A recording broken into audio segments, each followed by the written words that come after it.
नमस्कार, जय हिंद। स्वागत है आप सभी का अपने परिवार सारथी एजुकेशन अड्डा पर। और आज के इस क्लास में हम लोग मैथ देखने वाले हैं, जो कि आज हमारे मैथ का जो प्रीवियस ईयर क्वेश्चंस चल रहे हैं उसका आज तीसरा दिन है। इसके पहले हमने 2 क्लासेस दे दिए हैं। अगर आपने उसको नहीं देखा है तो चैनल पर उपलब्ध है, जाकर के देख सकते हैं। तो आज के क्लास में जो भी हम लोग प्रश्न करते हैं, ऐसा नहीं है कि मैंने ऐसे ही उठाया, ये सभी प्रश्न जो है किसी न किसी शिफ्ट के प्रश्न आए हुए हैं। ये ध्यान रखते हुए कि इसी लेवल के अगर बदलाव होता भी है तो इस लेवल तक के प्रश्न आएंगे, तो मैंने कुछ ज़्यादा ही जो होता है अपर लेवल के क्वेश्चंस जो होते हैं मैंने उसको ज़्यादा चूज करता हूँ कि जो लोअर लेवल के होंगे तो वो आसानी से हो ही जाएंगे। तो चलिए स्टार्ट करते हैं आज की क्लास। और क्वेश्चन नंबर जो फर्स्ट है आप लोगों के सामने ये है। क्या कह रहा है, ध्यान से समझेंगे और समझते चलेंगे। और अगर आप लोगों को क्लास अच्छी लग रही हो तो फिर क्लास को लाइक कर देंगे। और चैनल पर पहली बार आए होंगे तो ये आपको पता है करना क्या है, तो उसके लिए कोई बाध्य नहीं है, लेकिन अगर अच्छा लगता है तो आप लोग सपोर्ट कीजिए।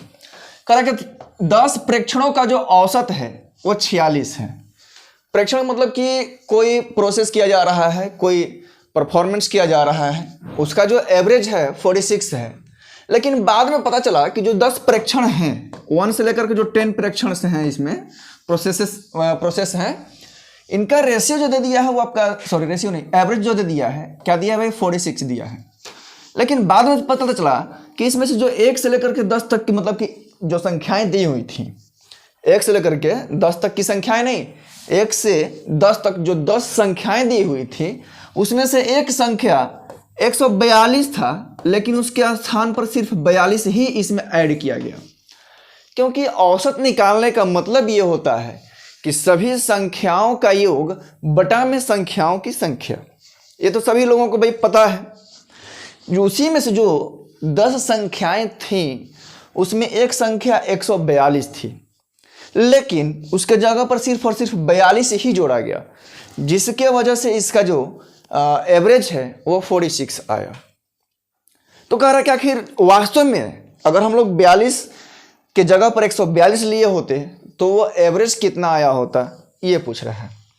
तो अगर हम लोग बात करें यहाँ पर कि टोटल वैल्यू क्या हो जाएगी, तो 46 औसत है और ये 10 संख्याओं का है, 10 प्रेक्षणों का है, ऑब्जर्वेशंस का है 10।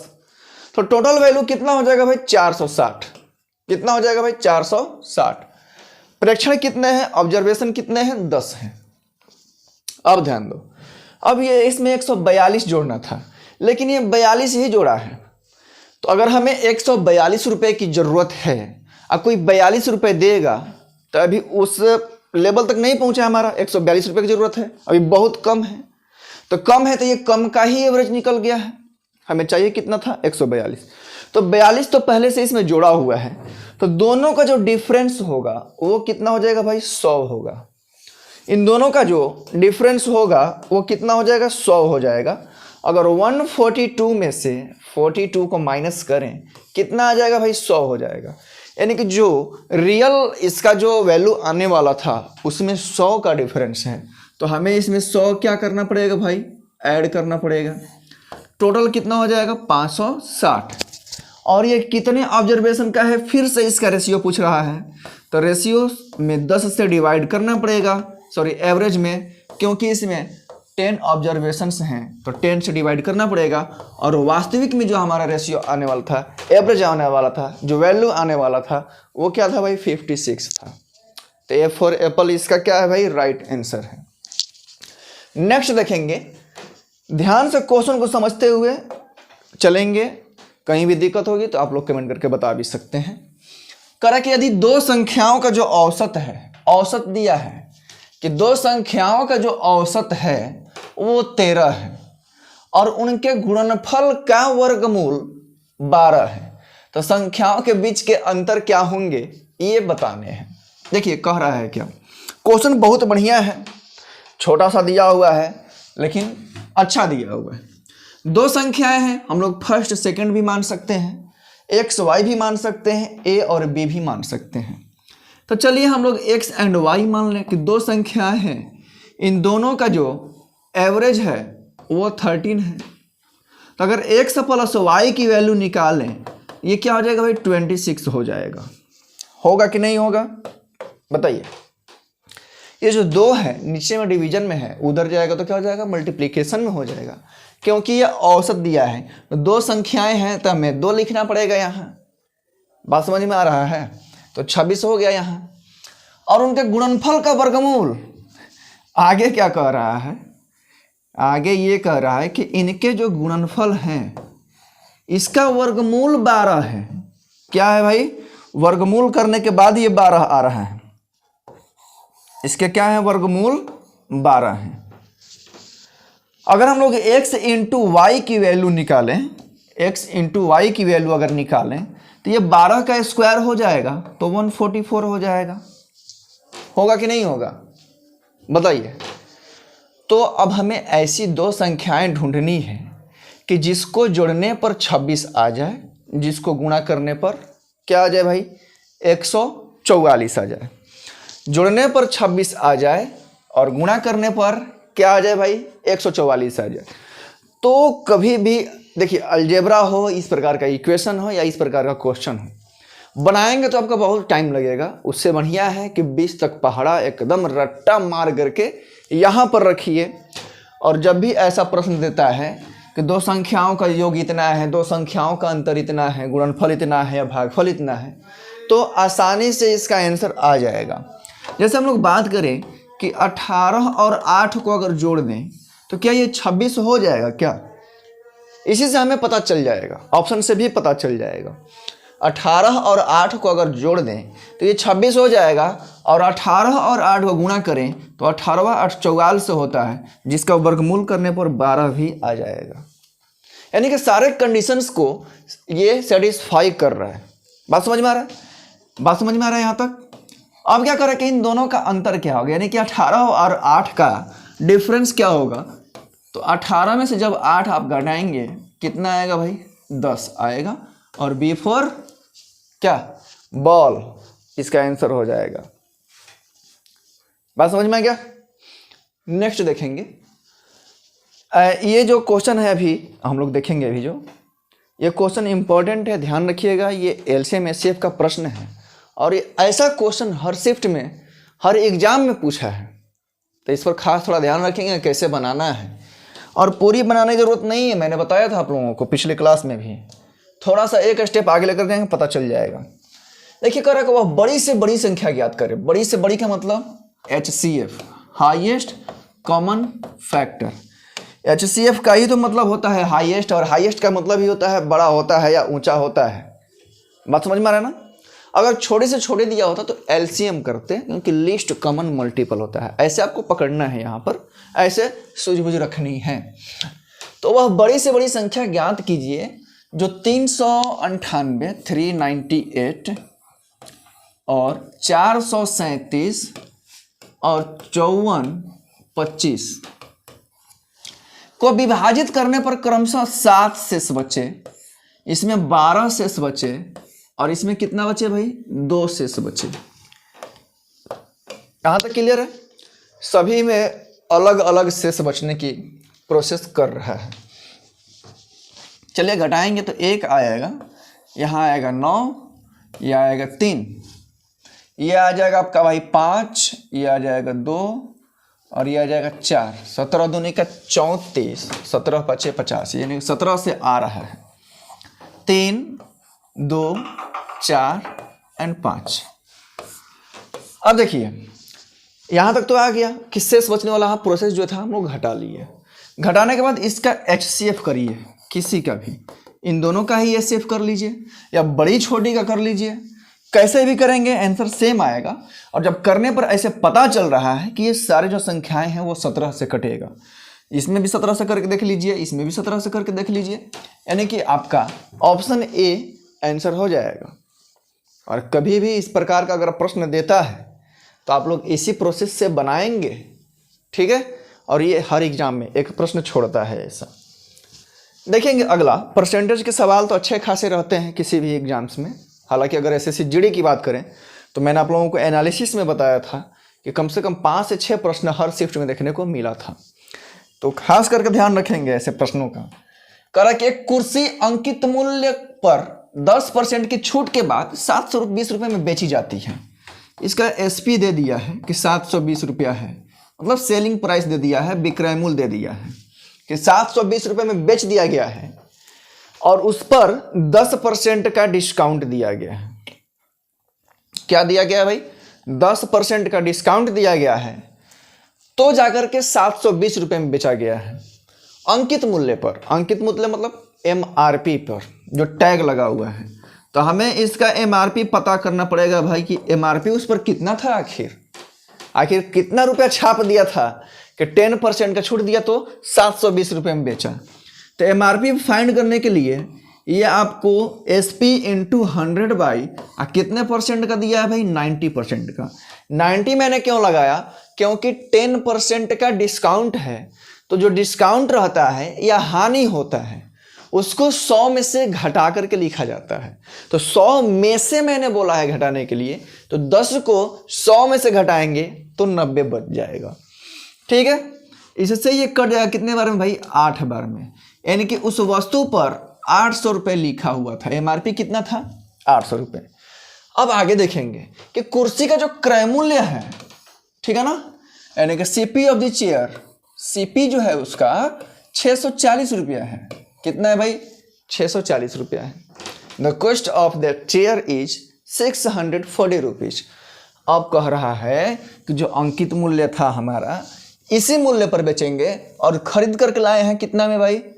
640 रुपये में। तो बताइए कितने परसेंट का फायदा होगा? अब देखिए यहाँ पर 640 रुपया है, खरीद करके हमने लाया है। अब हमारा जो नया सीपी होगा, सॉरी एसपी होगा, वो कितना होगा भाई? 800 रुपये होगा। अब हमें 800 रुपये में बेचना है, अंकित मूल्य पर बेचना है। बात समझ में आ रहा है? तो इन दोनों का अगर डिफरेंस देखें कि 640 रुपये में हमने खरीद करके लाया है, 800 रुपये में हमने बेचा है, दोनों का जो डिफरेंस है वो कितना है? हमें फायदा जो होने वाला है वो 160 रुपये होने वाला है। और प्रॉफिट परसेंट पूछ रहा है, तो प्रॉफिट परसेंट का क्या होता है कि प्रॉफिट बाई सीपी इंटू 100। क्या होता है भाई? Profit by CP into 100। Profit percent निकालने के लिए, प्रॉफिट परसेंट निकालने के लिए लाभ बटा में क्रय मूल्य गुणे 100, यही ना होता है। इससे ये देखेंगे कि 16 चौका 64, 4 से कट जाएगा कितने बार में भाई? 25 बार में। यानी कि उस कुर्सी पर अब 25% का फायदा होगा जब उसको एमआरपी पर बेचा जाएगा। उम्मीद है कि आप लोगों को सारी चीज़ें क्लियर समझ में आ रही होंगी। बाकी अगर कहीं दिक्कत होती है तो आप लोग पूछ भी सकते हैं, कमेंट कर सकते हैं। ठीक है, ये देखिए टाइम एंड वर्क का, और टाइम एंड वर्क का हर एग्जाम में, अगर स्पेशली हम लोग बात करें डिफेंस में, जैसे आप लोगों का HCM हो गया, ठीक है ना, हैंड कांस्टेबल मिनिस्ट्रियल, RO हो गया, ये RO नहीं, रेवेन्यू ऑफिसर नहीं, रेडियो ऑपरेटर ARO, ठीक है ना, असिस्टेंट रेडियो ऑपरेटर GD हुआ, या आप लोगों का ये जो अग्निवीर चल रहा है, सभी में इस लेवल का क्वेश्चंस पूछते हैं, सभी में। तो कह रहा है कि PQR किसी कार्य को अकेले करते करते, यानी कि अकेले कर रहे हैं, अकेले काम को कर रहे हैं। देयर आर 3 पर्सन्स PQR, और ये किसी काम को ये 10 दिन में कर रहे हैं, ये 20 दिन में कर रहे हैं और 30 दिन में कर रहे हैं, अकेले। बात समझ में आ गया? यानी कि अगर अकेले इनको काम करने के लिए दिया जाए तो ये 10, 20 और 30 दिन में पूरा कर सकते हैं। अब देखेंगे कि हमें टोटल काम कितना कराना है भाई। तो टोटल काम का मतलब क्या होता है कि इसका LCM करना पड़ेगा। 10, 20 और 30 का जब LCM करेंगे आप तो कितना आएगा भाई? 60 आएगा। यानी कि टोटल काम जो है 60 है। अब इधर में जो है हम लोग 1 डे का वर्क निकालते हैं। ठीक है, अगर आपने मान लीजिए ये तरीका से नहीं पढ़ा है तो इस चैनल पर उपलब्ध है टाइम एंड वर्क की क्लासेस, जा करके देख सकते हैं। तो ये 6 काम कर रहा है डेली, ये कर रहा है 3 काम, और ये काम कर रहा है कितने भाई? 2 काम कर रहा है। कैसे पता चला? 60 में 10 से भाग देंगे, कितना आएगा? 6। यानी कि 10 दिन में ये 60 काम कर रहा है, तो डेली कितना कर रहा है? ऐसे भी सोच सकते हैं, तो 6 आएगा। ये 60 काम को करने में 20 दिन लगा रहा है, डेली 3 काम कर रहा है। डिवाइड करके देख लीजिए, ये PQR। अब आगे देखेंगे, अब आगे क्या कह रहा है, यहाँ तक तो निकाल लिए। ये तो Q और R, ये और ये एक एक दिन छोड़कर P की सहायता करते हैं। यानी कि P इस काम में लगा हुआ है शुरू से लेकर के लास्ट तक, लेकिन Q और R क्या कर रहे हैं कि P के साथ एक दिन Q आ रहा है तो अगले दिन P के साथ Q नहीं आ रहा, R आ रहा है। यानी कि जो काम का जो सिलसिला है, पहले P, फिर P प्लस Q, फिर P प्लस R, ठीक है, ऐसे काम को चल रहा है। तो कह रहा है कि यदि Q और R एक एक दिन छोड़ करके P की सहायता करते हैं तो उस कार्य को कितना जल्दी पूरा किया जा सकता है। यानी कि 60 काम कराना है, ठीक, 60 काम कराने हैं, और ये P और Q जो है, Q और R बारी बारी से एक एक दिन आ रहे हैं। यानी कि पहला दिन जा करके P के साथ Q आया हुआ है, दूसरा दिन P के साथ R आएगा। यानी कि जब पहला दिन हमारा काम स्टार्ट होगा, फिर दूसरा दिन काम स्टार्ट होगा, फिर तीसरा दिन काम स्टार्ट होगा, फिर चौथे दिन, और इसी प्रकार सिलसिलेवार तरीके से, अल्टरनेट तरीके से ये काम चलता रहेगा जब तक कि काम कंप्लीट ना हो जाए। और टोटल काम कितना करना है भाई? 60 काम कराना है। चलिए ध्यान दीजिए, तो पहला दिन P और Q मिल करके आएंगे। तो पहला दिन P और Q मिले तो 6 और 3 कितना, 9 काम कर दिए पहले दिन में। क्लियर है? पहले दिन में इन्होंने 9 काम कर दिया। दूसरा दिन कौन आया भाई? P और R आएगा। कौन आएगा? P और R आएगा। यानी कि 6 और 2 कितने हुए? 8 काम। अगर हम लोग 2 दिन देखें तो 9, 8, 17 काम हो गए। लेकिन हमें काम कितना पहुंचाना है भाई? 60 काम कराना है। 60 काम कराना है और 2 दिन में 17 काम हुए। फिर ये 9 काम करेगा, फिर ये 8 काम करेगा। ऐसे ऐसे करते करते जब तक कि ये 60 काम कंप्लीट ना हो जाए, काम चलता रहेगा। फिर 9 काम, फिर 8 काम। 60 से ज़्यादा भी नहीं होना चाहिए। तो 9, 8, 17, 17 दूनी 34, 17 तिया 51, 17 तिया 51। अब फिर 9 काम हो जाएगा तो 51 और 9 कितना हो जाएगा? 60 हो जाएगा। अब कितना दिन लगा? तो 1, 2, 3, 4, 5, 6, 7, यानी कि इस काम को करने में इन लोगों को 7 दिन का समय लगेगा। अल्टरनेट तरीका वाला आएगा तो आप कभी भी ऐसे ही बनाएंगे तो ही बनेगा। ऐसा सोचेंगे कि वो कंसेप्ट से बना ले 1 बटा करके, तो नहीं बन पाएगा जल्दी। इस बात का भी ध्यान रखिएगा।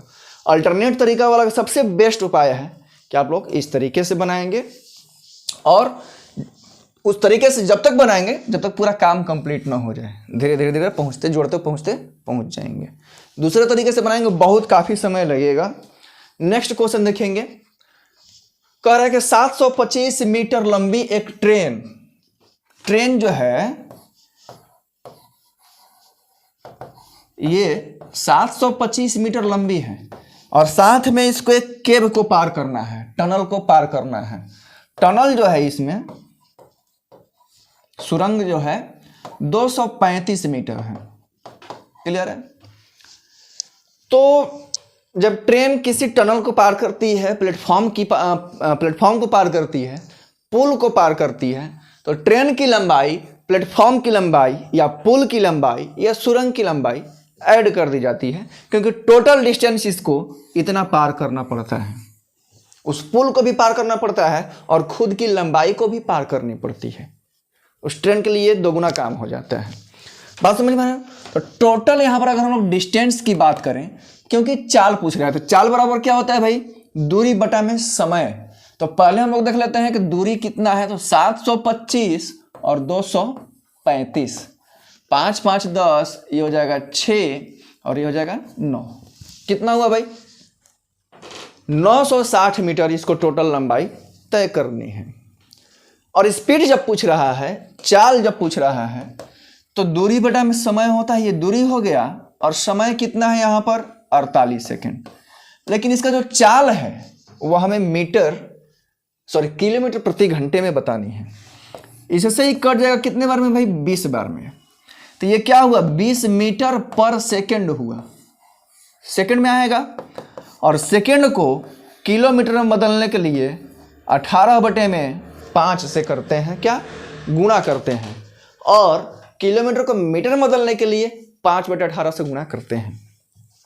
इससे ही कट जाएगा कितने बार में, 4 बार में। 18 चौक क्या आ जाएगा भाई, 72 किलोमीटर प्रति घंटे की चाल से वो ट्रेन चल रही है, यानी कि ऑप्शन डॉग हो जाएगा, मतलब डी हो जाएगा। चलिए इसी के साथ अगले प्रश्न की ओर। कह रहे कि रवि और सुमित के वेतन का अनुपात, there are 2 persons in this question, Ravi and Sumit. तो रवि भी है और सुमित भी है, ठीक है। इनके वेतन का जो अनुपात है, जो इनका इनकम हो रहा है, जो इनका सैलरी है, वो 4:5 है। कितना है भाई, यानी कि अगर 4 रुपए इसको मिल रहे हैं तो 5 रुपए इसको मिल रहा है। यदि दोनों के वेतन में 6,000 रुपए की वृद्धि होती है, 6,000 वेतन इसका भी बढ़ गया, 6,000 वेतन इसका भी बढ़ गया, यानी कि दोनों का जो वेतन है वो दोनों का बढ़ गया है, तो सैलरी को हम लोग क्या मान सकते हैं भाई, 4x एंड 5x तो मान सकते हैं।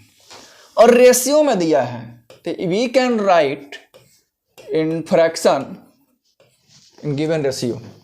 अब करें कि दोनों का जो वेतन है वो 6,000 रुपए बढ़ा है, दोनों का बढ़ा है 6K, तो 6,000 इसका भी बढ़ गया, 6,000 इसका भी बढ़ गया। तो जो वेतन बढ़ रहा है तो इन दोनों का रेशियो भी बदल जा रहा है। कितना हो जा रहा है भाई, 35/40 हो जा रहा है। 35/40 न लिख करके अगर हमने यहाँ पर 7/8 अगर लिखा होता तो भी हमारा काम बन जाता, और दोनों में 3 का डिफरेंस होगा, तो 4 दूनी का 8, 6 14। चलिए निकालते हैं आगे। 5 से मैंने इसको कटा दिया, 7×5 35 और 8×5 40, घबराने वाली कोई बात नहीं है। अब इसको हम लोग बाय क्रॉस करेंगे तो 8 चौक का क्या हो जाएगा भाई, 32x। डायरेक्ट भी हम लोग निकाल सकते थे, कोई दिक्कत नहीं थी उसमें निकालने में, 3 का अंतर आएगा।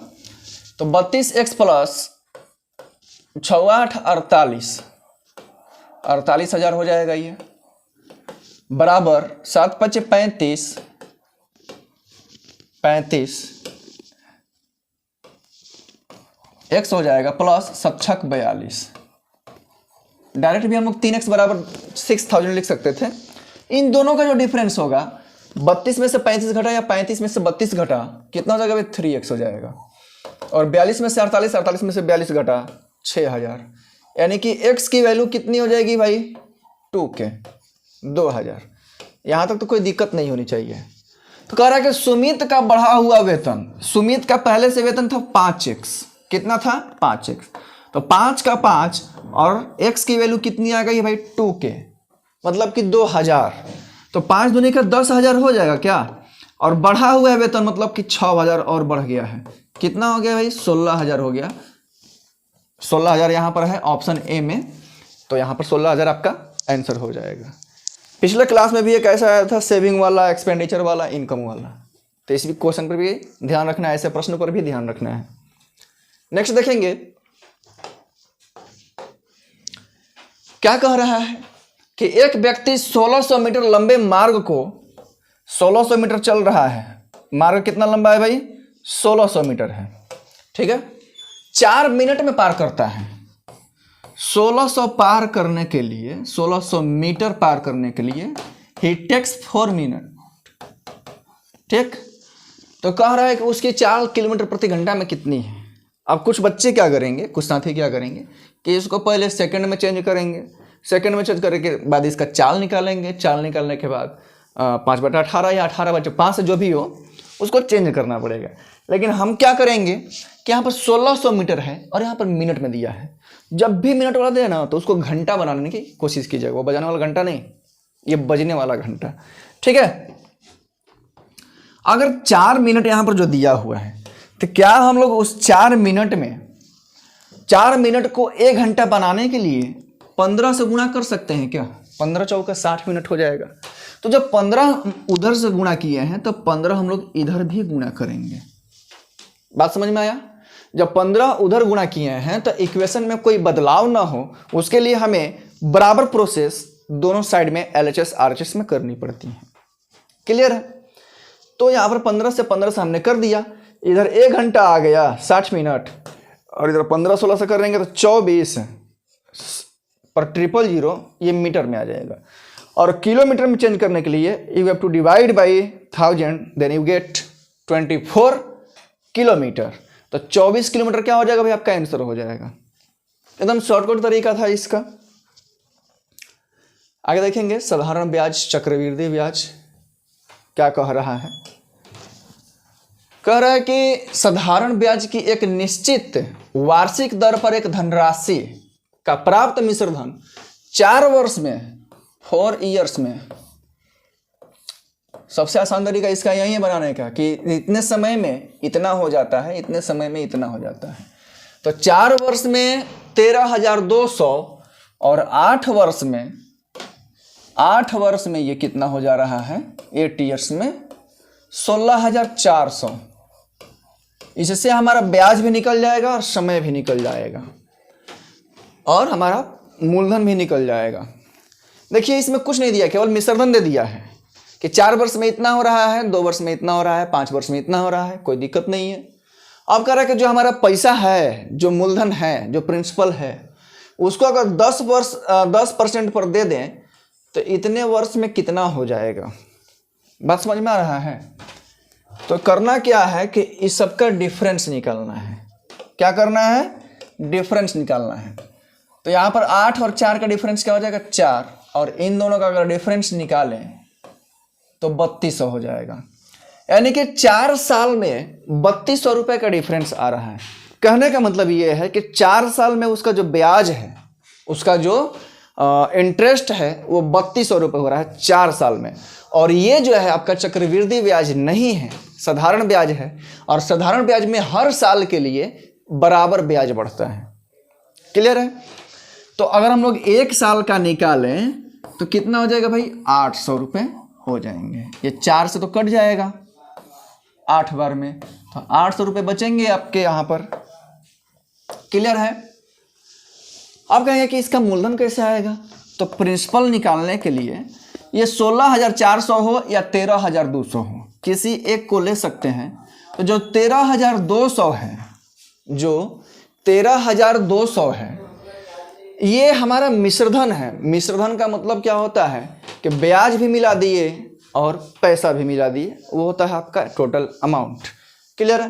तो 13,200 हुआ है, ये आपका अमाउंट हुआ है। तो प्रिंसिपल फाइंड करने के लिए जो हमारा ब्याज बढ़ रहा है और इसमें 4 साल का ब्याज इंक्लूड है, तो 4 साल का ब्याज यहाँ पर कितना आया था भाई, 3200 रुपये आया था। तो इसको माइनस कर देंगे तो ये हो जाएगा आपका 10 के। कितना हो जाएगा भाई, 10 के।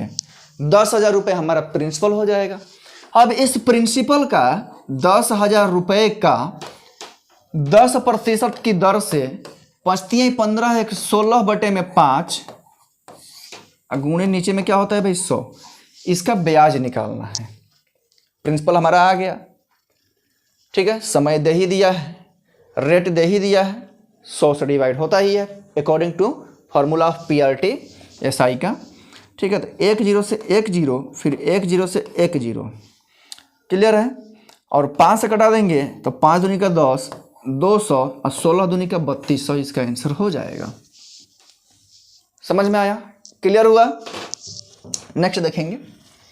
कह रहा है कि 12% का 4% का 7% गुणे 2 गुणे 10 के पावर 6 का मान कितना होगा।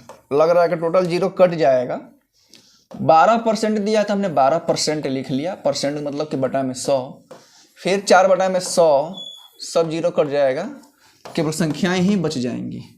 गुणे 2 और गुणे 10 के पावर 6 का मतलब क्या है कि 1 पर 6 जीरोज, ठीक है।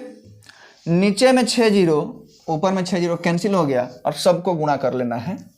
तो ये हो जाएगा 7 दूनी का 14, 7 दूनी का 14, 14 चौका 56 को 12 से तो 560, और 56 दूनी का 112 कर देंगे, 672 आपका आंसर हो जाएगा। ऐसा भी क्वेश्चन एक दो डाल देता है ताकि थोड़ा सा चैन का सांस ले लो बच्चे, ठीक है। आसान सा प्रश्न एक दो जरूर डालेगा। सिंप्लीफिकेशन का, मुख्य रूप से सिंप्लीफिकेशन का डालता है, और ये भी उसी प्रकार का है। सिंप्लीफिकेशन का प्रश्न तो आपको देखने को मिलेगा ही 1-2 ठो। कैलकुलेटिव होता है लेकिन आसान होता है, ठीक है ना। अगला प्रश्न देखेंगे। कह रहा है कि 36 मीटर पटुआ मतलब जूट बेचने पर एक दुकानदार 12 मीटर पटुआ के विक्रय मूल्य के बराबर राशि का लाभ अर्जित कर लेता है। तो तो उसके लाभ का प्रतिशत ज्ञात करना है। कह रहा है कि 36 मीटर उसने पटुआ बेच दिया, आपने ये जो आपका क्या है भाई एसपी है, प्रॉफिट इसका कितना हो गया है 12 मीटर का। ऐसा प्रश्न जो है कलम बेचने पर भी आता है, संतरा बेचने पर, पेंसिल बेचने पर, कुर्सी, कुछ भी बेचने पर कि इतना बेचने पर इतने के बराबर लाभ हो गया उसका।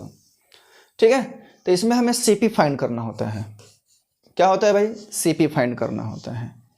फार्मूला भी होता है एक्स माइनस वाई बटे में वाई गुणे 100, वैसे हम लोग देखेंगे, ऐसे भी देख सकते हैं। तो कह रहा है कि उसका लाभ का प्रतिशत कितना है, 36 मीटर बेच दिया है और 36 मीटर बेच करके कह रहा है कि 36 मीटर बेचे है ना, करे में 12 मीटर हमारा फायदा ही है। यानी कि उसने एक्चुअल में खरीदा कितना था 24 मीटर, यानी कि 24 मीटर में ही उसका कॉस्ट प्राइस निकल जाएगा। 12 मीटर तो फायदा हो गया, 24 मीटर में ही उसका खरीदारी टोटल वापस आ जाएगा, पैसा जितना लगा था उतना वापस आ जाएगा, 12 मीटर फायदा हो गया। अब एक्स माइनस वाई उसमें कन्फ्यूजन हो जाता है, उस फॉर्मूले में कन्फ्यूजन जिसको नहीं हो तो अच्छी बात है, और ऐसे निकाल लें तो बहुत अच्छी बात है, इसमें नो कन्फ्यूजन है ये। तो कह रहा है कि इसका प्रॉफिट परसेंट क्या होगा, तो प्रॉफिट परसेंट का अभी मैंने बताया प्रॉफिट बाई सीपी गुणे 100 यही होता है। इसे कट जाएगा 2 बार में, इसे कट जाएगा 50 बार में, यानी कि 50% क्या हो जाएगा भाई आपका आंसर हो जाएगा। ठीक है, यहां पर ऑप्शन आपका क्या हो जाएगा भाई डी हो जाएगा। अगला देखेंगे, बहुत बढ़िया प्रश्न है। कह रहे कि अनु किसी कार्य को करने में बिन्नी से 4 गुना कार्य कुशल है। एक अनु है और एक क्या है भाई बिन्नी है। ठीक है, अनु जो है बिन्नी से अगर ये एक काम कर रही है तो ये 4 काम, 4 गुना, ये जो 4 गुना है ये 4 गुना काम हो रहा है। बात समझ में आ रहा है। अब इन दोनों का ये रेशियो बन जाएगा कि 1:4 या 4:1 के रेशियो में ये दोनों काम कर रहे हैं। अगर 4 काम ये कर रहा है तो वो 1 काम कर रहे हैं, क्योंकि इससे ये 4 गुना क्या है ज़्यादा एक्टिव है। वे एक साथ मिल करके, एक साथ अगर मिलाएं, ठीक है, तो 7 घंटे में कार्य को पूरा करती हैं। कितने में 7 घंटे में, दोनों ने मिल करके। ठीक, तो दोनों मिला करके 5 रेशियो की जो वैल्यू है वो नहीं, सबसे पहले तो यहाँ पर देखेंगे कि दोनों ने मिलकर के काम वो किया है। अगर हम लोग देखें समय यहाँ पर जो दिया है टाइम, वो कितना दिया है 7 घंटा दिया है, 7 आवर्स दिया हुआ है। क्लियर है, 7 आवर्स दिया है दोनों को मिलाने के बाद। तो ये अगर हम लोग यहाँ पर वर्क देखें तो ये वर्क है, लेकिन अगर टाइम की बात करेंगे तो ये 1:4 हो जाएगा। बात समझ में आया। तो यहाँ से हमारा 5 रेशियो की जो वैल्यू हो जाएगी, ये 5 रेशियो की जो वैल्यू हो जाएगी वो 7 से गुना करने के बाद 35 घंटे, क्योंकि 1 रेशियो की जो वैल्यू है टाइम वो 7 घंटे है, तो 5 रेशियो की वैल्यू कितनी हो जाएगी 35 घंटे। अब कह रहे कि इस 35 काम को ये वर्क हो जाएगा, ये वर्क हो जाएगा। ठीक है, तो इस 35 काम को अकेले किसको कराना है भाई, अनु को कराना है, और अनु की कार्य क्षमता जो है ये 4 की है। ठीक है, तो 35 बटे में क्या हो जाएगा भाई 4 हो जाएगा, या 8 चौका 32 और 3 35 ऐसे भी कर सकते हैं। वहीं अगर बिन्नी को करना होता तो 35 दिन का समय लगता अलग अलग। क्लियर है, यानी कि 35 बटे में 4 क्या हो जाएगा, इसका आंसर हो जाएगा। ये देखेंगे मेंस्ट्रुएशन का प्रश्न है। कह रहे कि 112 सेंटीमीटर गुणे 44 सेंटीमीटर गुणे 25 सेंटीमीटर विमाओं वाले एक ठोस धातु के बने आयताकार ब्लॉक, आयताकार ब्लॉक मतलब क्या है घनाभ है। ठीक है ना, ये क्या है भाई क्यूबॉइड है। अब जो ये क्यूबॉइड है इसका साइज दे दिया है, ये लंबाई है, ये चौड़ाई है और ये ऊंचाई है LBH। अब कह रहा कि इसको पिघलाया जाता है। प्रीवियस क्लास में भी एक पिघलाने वाला प्रश्न आया था, तो ये समझ के रखना है कि ये सभी जो है ये वॉल्यूम पर डिपेंड होते हैं, आयतन वाले प्रश्न होते हैं। ठीक है, आयतन वाले प्रश्न होते हैं। चलिए ध्यान दीजिए। तो कह रहा है कि इसको पिघला करके इस आकार में दिया जाता है, कोन को पिघला करके शंकु बनाया जाता है, बेलन बनाया जाता है, बेलन को पिघला करके तार बनाया जाता है, गोला को पिघला करके घन बनाया जाता है। तो जब भी पिघलाने वाला या ट्रांसफॉर्मेशन करने वाला प्रश्न आए तो ध्यान रखना है कि ये आयतन वाले प्रश्न होते हैं। यानी कि अगर बात करें तो यहाँ पर घनाभ का आयतन बराबर क्या हो जाएगा, किस चीज में पिघलाया जाता है भाई, बेलन के रूप में। तो बेलन का आयतन। अब आप लोग सोच रहे होंगे कि इसमें तो क्षेत्रफल पूछा है, तो क्षेत्रफल में हमारा क्या चाहिए होता है, 2πr(h) चाहिए होता है। हमें h की वैल्यू पता ही नहीं है, इसमें कहीं दिया ही नहीं है, तो उस h के वैल्यू को निकालने के लिए इन दोनों को बराबर करेंगे तो h की वैल्यू आ जाएगी। तो घनाभ का आयतन क्या होता है, लंबाई गुणे चौड़ाई गुणे ऊंचाई। और बेलन का आयतन क्या होता है, πr²h। तो we have to take pi is equal to 22/7 πr²। r की वैल्यू यहाँ पर दी हुई है 35, तो r का स्क्वायर का मतलब क्या है, इसको 2 बार लिख सकते हैं। और h का वैल्यू नहीं दिया है, वही h हमें निकालना है, तब जाकर के इस फॉर्मूले पर पुटअप करना है, तब हमारा आंसर आ जाएगा। इससे ही कट जाएगा कितने बार में भाई, 5 बार में। और ये 5 से ये 25 कट जाएगा कितने बार में, 5 बार में। 5 से फिर ये कट जाएगा 35 7 बार में।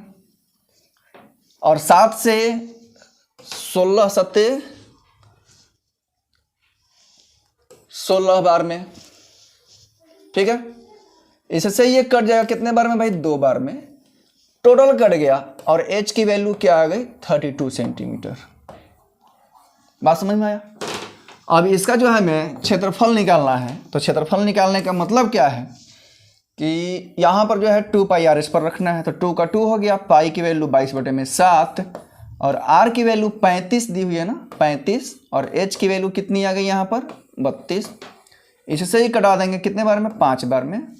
22 5 110, 110 दूनी का 220, और 220 को हमें 35 से करना पड़ेगा, आ जाएगा आप लोगों का आंसर। तो करके यहाँ पर देख लीजिएगा कितना आ रहा है, या तो हम लोग कर लें कि 5 दूनी का 10 हासिल 1, 5 दूनी का 10, 3 दूनी का 6, 16 1 17, ठीक।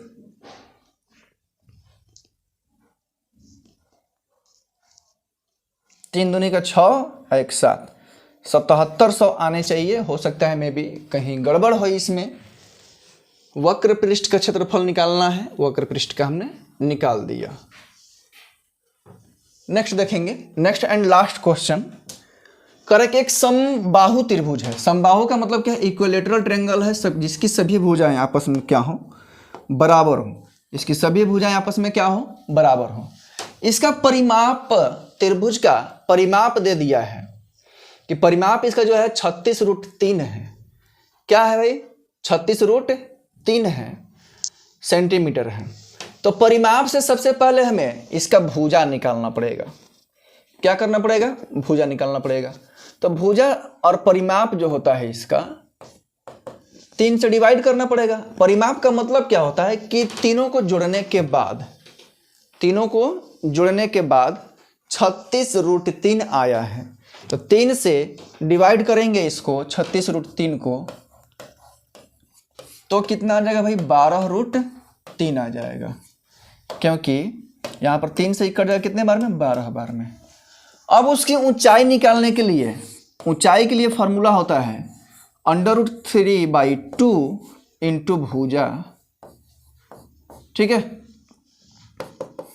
तो यहाँ पर कितना हो जाएगा, √3/2, भुजा की वैल्यू कितनी है, 12√3। इससे ही कट जाएगा कितने बार में, 6 बार में। और √3 को √3 से गुणा करेंगे तो 3 हो जाएगा, 36 क्या हो जाएगा, 18 सेंटीमीटर। ध्यान रखिएगा कि जब भी ऊंचाई निकालने के लिए बात करें समबाहु त्रिभुज का, तो √3/2 भुजा होता है, ये फार्मूला होता है इसका। बात समझ में आ गया। उम्मीद है कि आप सभी को ये क्लास पसंद आया होगा, सारे क्वेश्चंस जो हैं आप लोगों को समझ में आए होंगे। फिर मिलते हैं आप लोगों से नेक्स्ट क्लास में, तब तक के लिए जय हिंद।